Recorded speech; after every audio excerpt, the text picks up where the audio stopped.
ఇది బ్రహ్మకమలం పువ్వు అంటారు. ఈ చెట్టుకు ఏంది ఇత్తు ఉండదు, ఏరు ఉండదు, ఏముండదు. ఆకు పెడితేనే ఈ చెట్టు వస్తుంది.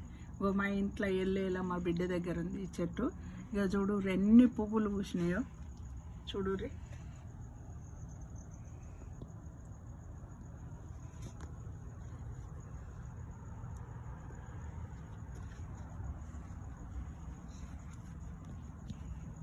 ఇది హిమాలయ పర్వతాలలో ఉంటుందట ఎక్కువ. చెట్టుకు మొదలు ఉండదు, ఇత్తు ఉండదు, ఏరు ఉండదు. ఆకు పెడితేనే చెట్టు వస్తుంది. ఇది మంచిగా గుమగుమ వాసన వస్తుంది. సంవత్సరానికి ఒకటేసారి పూస్తుంది. రాత్రి పూస్తుంది.